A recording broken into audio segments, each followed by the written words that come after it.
Hey guys, make sure to subscribe and hit that notification bell to be updated every time I make a new video. Thanks, let's begin. If you'd like to support the channel even further, hit that join button next to the horror shark icon and join the channel for as little as $1.99 a month. It would greatly help me out and I would really appreciate it. You can get perks and early access to videos, so definitely check it out and let's get started.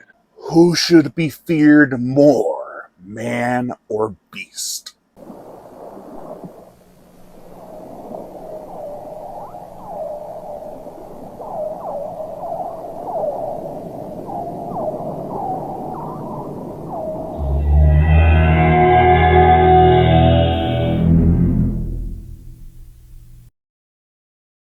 Fear Blow.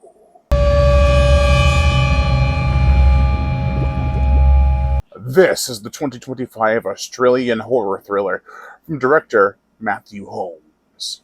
The plot: a group of bank robbers have just lost their loot in the river. They soon seek the help of a diving team to help retrieve the stolen goods. It's unbeknownst to them what kind of cargo they're extracting from the river, but it is also unbeknownst to everyone what is in the river with said gold.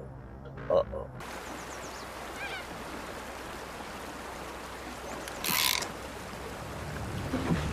Here we go, boys. What a nice little surprise this was, honestly. Amongst a sea of shark movies that have been mostly subpar, this was a breath of fresh air. It manages to stand out. Already, the characters are at a disadvantage because this film takes place in the 1940s, so scuba diving equipment was nothing like it is today. Plus, there's no cell phones. Not a one in sight. It'll be kind of hard to put this movie in modern day and still make it work, but in 2003, Red Water had a similar premise. But that was also 2003. Everyone didn't have a cell phone, so it does make more sense back then, so I'll leave my own words. But it did remind me a bit of Red Water, but this is honestly a better film. It could also work in modern day if everyone knew what was going on. Maybe there was someone amongst the group who really didn't want to go along with it and tried to convince someone else, and then yeah. Still, having it be a period piece is a nice flavor to this already strong effort. Of course, there are the woman's place and racism tropes, but they don't really factor into the film all too much. I mean, it's brought up because it's obviously going to be brought up. It's 1940. It's just how things were viewed back then. The good thing is the woman isn't just a can-do-everything kind of person like a Mary Sue. She actually has to have help quite a few times. And the black guy is just, he's there to help, but he can only do so much.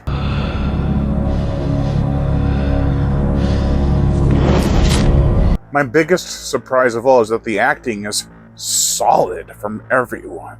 The effects, for the majority, are practical as well, so that's another really high plus in my book.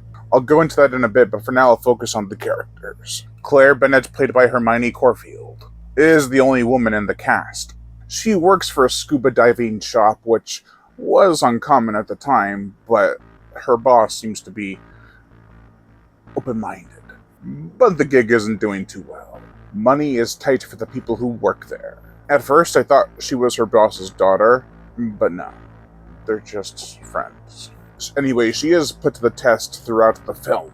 Even ashore, she has to deal with problems that they wouldn't have had to deal with if they had not taken the job.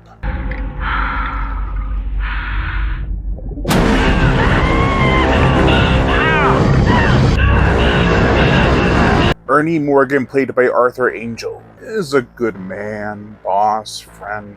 He means well, but does go heavy on the bottle. Thankfully, he's the jolly drunk. He does have hangovers, but he's not a total jerk. He's a non-violent alcoholic. He's just a jolly old man, or middle-aged man. He tells stories and spins tales during his drunken hours. He's your boss. You sure can put him away, can't he? Now, to work there, you need to know at least... Unfortunately, yes. He owns the scuba shop and helps run it with Claire and another character, Jimmy.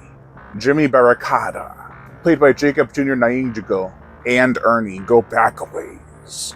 I believe it was Ernie who saved Jimmy from a scuba diving accident that happened years prior, and that's why he is so faithful to him. Jimmy has stories of sharks to tell as well, so It's relevant. Have you ever been attacked by a shark? Oh, yeah. Plenty times. Mostly little ones. They come over trying to take a bite. Speaking of the sharks, the bank robbers are a horrible lot. Dylan Maddock, played by Jack Ryan, is the leader of the mafia. Well, they're not really mafia, but trio. They're just bank robbers. He wants his gold bars and a good payday. That's all that matters to him. He's referred to as a bigger guy, but he's 6'2". He does have broad shoulders, so... Welcome to the club! Cut. Sorry, Missy. Bad luck to have a woman on board. If she's as big as you say she is, we need all the muscle we can get, don't we? And not you, Brawny. You fart, you'll tip us. He's a big man who thinks things through. The real dangerous type. Wynooz Wojak, played by Josh McConville, is a ruthless bastard who is very loyal to Dylan. He'll do anything for him. And those gold bars. He has a couple pretty intense scenes with Jimmy.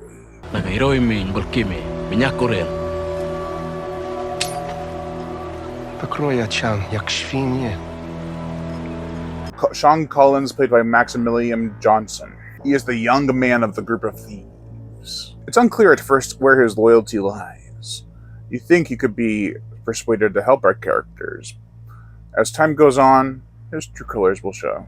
Bob Drummond, played by Clayton Watson, is a fisherman, a local fisherman, who knows his way around catching sharks.